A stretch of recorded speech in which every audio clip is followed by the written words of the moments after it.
But it's all thanks to Venus.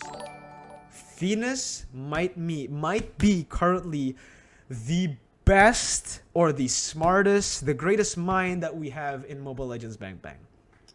I'm gonna have to say it because it's true. Currently, the positioning, the way they play fights, the way they rotate on the map, the way they do anything in the game has been phenomenal. And one of the big concerns that I had when I made the prediction that Indonesia will get gold was that how was Venus going to perform? How was he going to shout call in SEA Games when he's not really that active in MPL, right? Because obviously they took a break from MPL. I said again in my prediction video that there was going to be two outcomes. There could be a negative one and a positive one. Negative one is that maybe Venus's shot calls get dull and maybe her mechanics as well. And that might just screw up this team.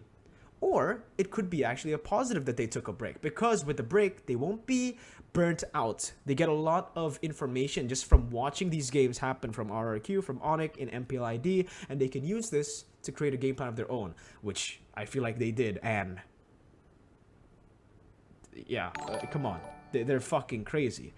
Okay, so I used to be a mobile player. I used to be a pretty good mobile player. MOBA player, like just straight up MOBA player before I joined Mobile Legends Bang Bang. But once I joined MLBB, or when I just watch esports scenes, when we're talking about MLBB, there's only one thing that you could really see if you want to determine which teams are good, which teams actually have amazing shot calling, and which teams are more skilled than the other. Bro, Dono notif came so late. I literally Dono like 10 minutes ago, and it just showed up now. I think it's because the stream is like is overwhelmed right now. But thank you so much for the donation, Dragon Wolf. Thank you so much, man. 10K. But yeah, let's talk about this. So if you want to see the skill levels of different teams, take a look at the forced errors that they commit in the games. How many times do they force errors from their enemies? A lot of you guys, I think, might not understand what forced error means. But let me just like give you guys an example real quick, right? Let's say that Team A is up against Team B. Team A is winning right now, and they want to take Lord, right? Base turrets all taken down. No, actually, no. Yeah, base turrets are all still up. Let's just say that. Base turrets are all still up, and they're going for the Lord. Team A against Team B. Team B is the one who's losing right now, okay?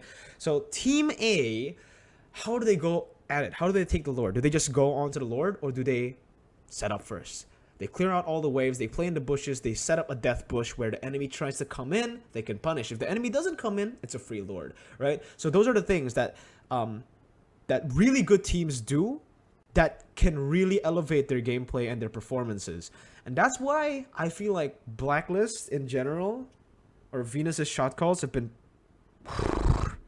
crazy, because they really understand how to make forced errors. They're very creative with it, right? Because what I just explained to you earlier was a very simple forced error. It's very bland. It's very simple. It's very basic. Anyone in rank can do it.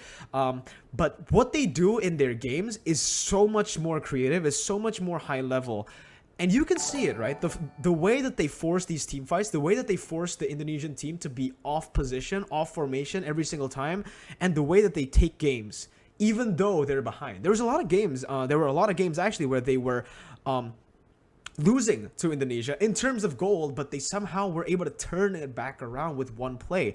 That all comes down to how they were able to create that moment, right? And the setup is something that is just really, really beautiful from the side of the Philippines. I feel like Indonesia was...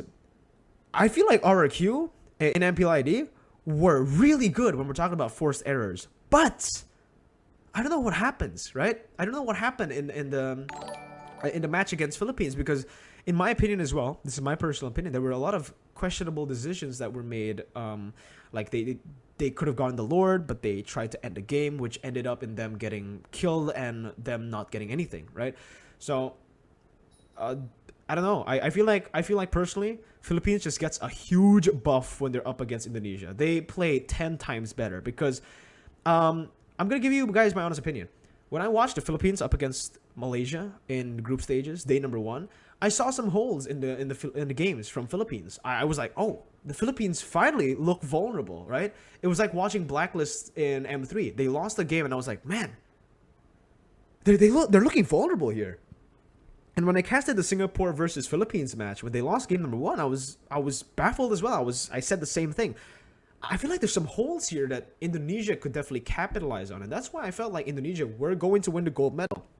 Then we go to the match in the grand finals, and they made little to no mistakes whatsoever. How do you progress that fast? In a matter of 2 days, they were able to just close up all of their holes against Indonesia.